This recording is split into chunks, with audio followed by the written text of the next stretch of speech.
think it's wonderful to actually have an alternative for doing from classical violin. I value classical violin, and I think the classical technique is very important.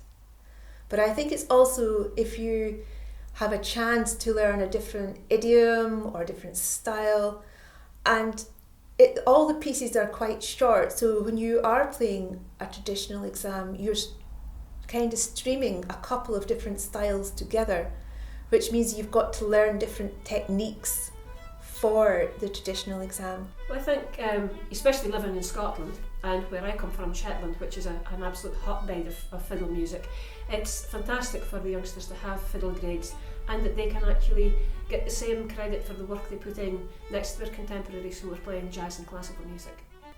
The demands of a fiddle exam is to get the style of the piece of music that's in front of you. For a slow air, you have to show an awful lot of emotion, and you have to use different colours. It's not always printed on the page, the dynamics, etc. So you actually have to read the music and make something of it yourself. The strathspey is quite a unique style. It may look simple on the paper, but to get the lift for the dancer, which is what it was written for, is actually quite difficult, and there's a lot of notes, and there's a lot of bow technique from using just from the one end of the bow to the other end of the bow, and it's the speed of the bow will make a difference to the sound.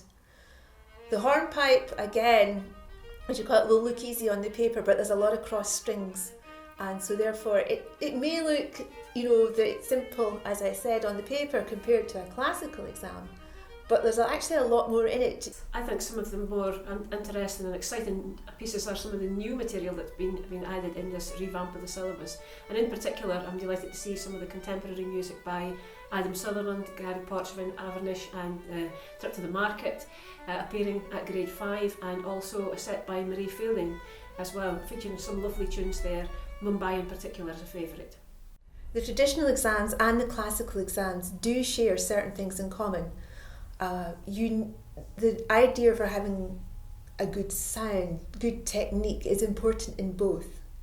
Whereas on a classical you may do more position work, in a traditional exam you have to really nail the style. For example, if it's just strathspey, it really is a distinct dance which you have to get the actual rhythm for, and if you don't get the rhythm right, then you're not actually playing in the style of what is really required. Also, in a lot of classical exams, there is not so many what we call grace notes, like acatures, as I mentioned in some of the other previous works that I've done. You need to be able to add lots of style, and your own personal kind of interpretation is allowed in traditional music, where it might be much more stricter and controlled in classical exams. Well, for me, the benefit of a grade exam, certainly I can talk from experience about my time spent teaching in Shetland, where the opportunities for the children to perform was mainly concerts and local competition. And of course at competition there's only one winner, but everyone's a winner with a grade. You all get credit for the work you've done.